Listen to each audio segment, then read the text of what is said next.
I just wanted to talk a little bit about Michael Heiser, like that other guy had brought up, and you guys were talking a little bit about education and kids, Yeah, and a little bit about politics. Is that good? of course. All right. So, are you guys familiar with Michael Heiser? Do you know what he does? I Like his honestly ideas? I know the name and just a little bit, but I haven't got into him yet. Okay, so Michael Heiser's basic idea is that Yahweh is the chief creator God, right? He's the Hmm. guy who created the heavens and the earth. Hmm. He's the head of all creation, right? We can agree on that. Yeah. Yeah. Yeah. So, and then underneath of him, he's got the Elohim, right? And the sons of God, the Beni Elohim. And these are all of his agents throughout creation in charge of like officiating creation. It's a hierarchy, right? He's the king on top of everything. And there's all these guys underneath of him. You know, that's kind of the idea. Hmm. And eventually what happens is God creates the creation, the material world we live in, right? And then he creates man on the material world, and man is supposed to be his you've heard this idea of the man is the image of God, right? Yep.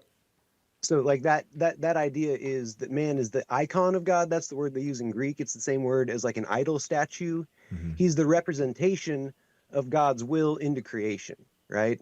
And so God creates man, and his plan is, I'm going to bring up man, I'll be his father, he'll be my child, yada yada yada. And well, we know on the biblical account that eventually one of these sons of God or some other spiritual being, because Elohim is just kind of a blanket term for all spiritual beings, right? Sneaks into the garden, spins Eve kind of some tale about, hey, God's hiding things from you, and you should probably, if you eat from this fruit, you'll figure it out, and you'll be just like him, etc. It's the classic lie that like this knowledge. Once you get the knowledge, you'll be able to maybe do a little better than God would have offered you, right? Mm. And so that's basically the setup in the Heiser worldview. So what happens eventually is that the Elohim keep interfering with mankind. Eventually, you have this Genesis 6 thing that happens where the sons of God come down. They lay with the daughters of men. They have all of these Nephilim offspring, yeah.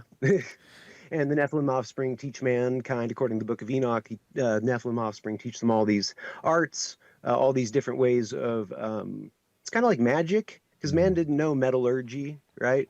Man didn't know about cosmetics. Man didn't know about any of those things until the Elohim came down and just taught them all these technologies. But the purposes of the technologies were to corrupt mankind Hmm. because there was this kind of maybe there's jealousy involved. I don't know. The Elohim were maybe upset at Yahweh that he had put man on the earth as his stand-in, his representative, his he's managing the planet anyway. So what's happened since then, right, is that God purges the earth. The whole rest of the Bible is a post-apocalyptic epic where everyone's like emerging from the rubble of a big flood, and Hmm. they're trying to rebuild civilization and everything. Hmm. Uh, okay, so that's the basic Heiser setup. So in Deuteronomy 32, it says that God basically, after the flood happens, he claims Israel as his own nation. It's like, this is my inheritance. These are the people that I'm going to favor. My plans for creation, they're going to come to fruit through these people. But the rest of the world, I'm going to give them over to stewardship underneath these different spiritual powers, the sons of God, the Ben Elohim, right? And so the nations as you see them, or the nations as they're set up in the Bible, this table of 70 nations, each one of them is put under the management of one of these sons of God, right? Because God doesn't want to deal with them anymore. He's frustrated with man. Man is continually ruining creation and doing horrible things, and they're Hmm. just up to no good at all times. And he's like, I'm going to choose this one people. I'm going to set them up for my will. Everyone else, you're going to go off with these other people, right? Hmm. And so that's basically the Heiser worldview until Jesus comes along eventually. He redeems man from underneath the bondage of all these different powers and principalities. He's like, hey, all you nations, I'm going to set you free. They have a warrant on you because, well, you haven't treated your mission correctly. You haven't executed on what God put you here on the planet for, which is to manage the earth, to take care of one another, to just like sow into the earth and garden. Like you haven't done that. Right. So you're under the tutelage of these guys. Well, Jesus comes in. He's like, I'm going to stand in for all of that. I'm going to stand in for all of the things that Israel did. I'm going to execute on being a human being the way that a human being is supposed to be perfectly. And then I'm going to take you with me when they try to kill me and they have nothing on me. I'm going to take you back out of the grave with me. And that's basically the gospel message, sort of in a Heiser framework. Yeah. All So right. So, yeah, yeah. Go ahead. no, take it from there. Take it from there. All right. So I wanted to talk a little bit about cultural. So with that idea in mind, right? Culture is spiritual, right? The entire idea that you're under a nation, that you're part of a nation, means that you're identified in some way with this spiritual hierarchy that isn't necessarily God's hierarchy, but it's one of these Beni Elohim in one way or another, right? Mm-hmm. So all throughout the earth, you have all these people managed by all these different powers and principalities who don't have their best interest in mind.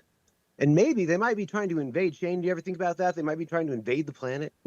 Yeah, I think that they've done it, and they're here. Yeah, it might be true, and they might be trying to set us up, maybe because they don't have power here. We're sovereign here, right? Mm-hmm.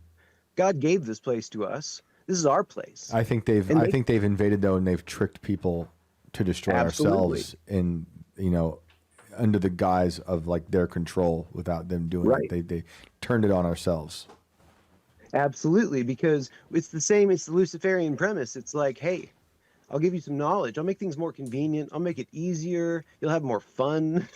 Right. It's going to be great. Yep. Come along with me. And I think that ultimately, like you like to talk about a lot, and I completely agree with you that all of culture, this is kind of getting off topic from what I have, but we'll come back to it, right? All of culture is being set up as this technology engine, and it has been for like 80 years. Mm-hmm. That the only sole goal of it, it's like laser focused on, let's just create these particular technologies. Like, let's make robots for some reason. Let's make AI for some reason. Let's make a global satellite. But it makes sense though, because it's people who are rejecting God, trying to do what God did, so they're making things in their image. Right. And it's even explicit. If you listen to these people, they'll tell you like straight on, like, oh, God, God didn't exist, so we had to create him, essentially. Yeah, right? yeah. They talk about summoning the God or summoning the demons. That's what Elon has called AI multiple times. Right. And I think that fits along with that Heiserian framework. Now, I think politics itself, like we practice it right now in the West, it's like, about Hegel, this guy? Yeah, not too much, but yeah, I know a little bit. So, I mean, say what you want about James Lindsay, but I will say this. He did point out that, like, really Hegel is a kind of magician. Mm-hmm. That basically he's like, you can turn the urges and beliefs and directions of people en masse towards a particular goal. And it's what he calls the zeitgeist. You can make things go that way. And then you can use that as an engine to transform humanity. Yeah, So Lindsay Hegeled himself. with the woke right stuff. He tried, but the zeitgeist rejected it. You are completely correct. But nonetheless, the point stands that like all of the different states and things and democracy, blah, blah, blah, all that stuff, it's kind of like trying to use like maybe even hermetic principles. I kind of think that that's true, that they're using these magical principles anyway to enact like culture and society as an engine to create technology eventually, because that's what happened, right? Yep. And nonetheless, okay, so I would say like if you're a sane person, you maybe want to just step away from all that, because that thing looks like it's going in a bad direction to me. I don't think it's a good idea, right? But you have to do something else. Are you familiar with this idea, the story from Jesus? He's a man had a demon in his house. Have you heard the story? Remind me. It's not. You're not talking about Legion, right? No. So a man had a demon in his house. And then it got cast out. And after it got cast out into the waterless places, the man walked around his house and he swept every corner and he picked up every cushion. He made sure that there was not a speck of dust left in it, because that house was clean now, right? Mm-hmm. Well, when that demon went out among the waterless places, it wandered around and it collected 6 friends of him. And coming back to the house and finding it swept in order, and he moved right back in. And this time, the man's last state was 7 times as bad as his first state. And what that means is if you want to purge yourself of these dark influences from these dark spiritual powers and things, you can't just leave yourself as a big gaping hole. Right. Because things will move back in. You have to replace it. So you were talking about like education and child rearing and things like this. I think that's kind of a key, because you have to fill the hole with new culture. You have to be generative, right? Mm-hmm. You have to come in, and I would say that Christianity offers this particular idea that you're new man. You're the new Adam. We're a new humanity. And if you enact that, the thing is, like, listen to Paul in Romans, we're really not under obligation to anybody but to love them and like not kill them and things like this. Mm-hmm. But other than that, we can do whatever good thing we want.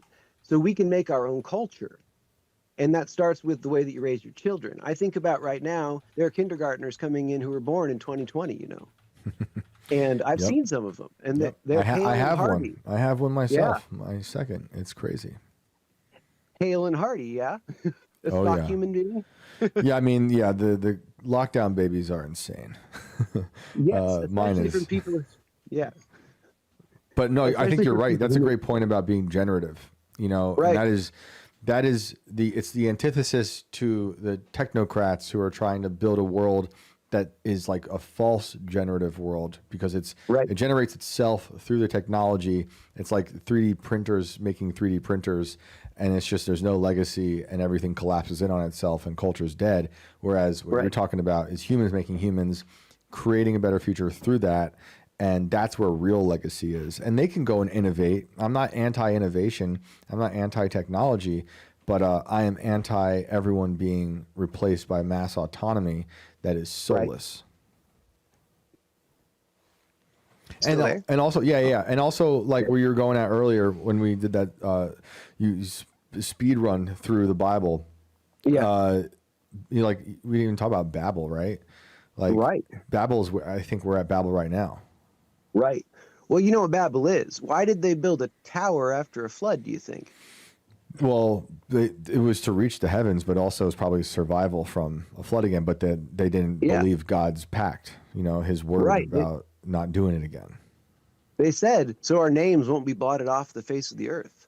Yep. Because they knew, like, if we can just get this, if we just get together, we can beat God, we can make this tower. And I think you're exactly right that that's where we're living. But that's where also people have to, real quick, that's also what people have to remember, like legacy is good, but it also means nothing.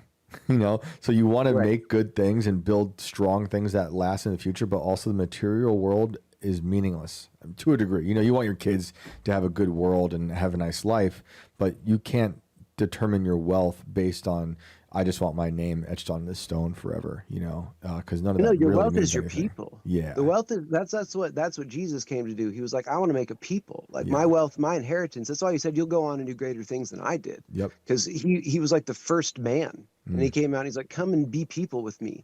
And that's like practically speaking, like brass tacks on the ground. People need to be getting Christian people, particularly. I mean, if you can find another ideology that supports this sort of thing, let me know. That'd be really amazing to me. I don't know. I've never heard of one. I don't know. Yeah, but come together and be like, yeah, we might not be blood from our mothers and fathers, but we're blood from our heavenly Father and our brother over there, Jesus, the King of the universe. And let's come together, raise our kids together, use the resources we've got, be peaceable people, get a good reputation, get real smart. Don't fill our kids full of poisons. Don't do weird, unnecessary medical procedures on them. All of this stuff that we could do in one generation. I'm telling you, imagine 20 years from now if a bunch of people just decided that that was what they were going to do. Exactly. And then divorcing people from God helps these bad actors manipulate you into doing the bad thing because it goes against God. But did you have anything else you want to add before we get to another caller? Oh, no, you guys can go ahead. Awesome. Well, that was fun, man. I appreciate that. And good things to think about for everyone. Thanks, dude. Absolutely. Well, you guys have a great night. You too. So yeah, the Heiser stuff, I don't know. I'm gonna read it, but it's kind of how I felt, with the Alberino book. I like talking to Alberino, but he has a different outlook on things that are outside of the way I understand the Bible. But I like seeing their interpretations, and I like seeing, it's like kind of how we're talking about AI. I like to see it, but some of it does feel like it's outside of the way I see the Bible.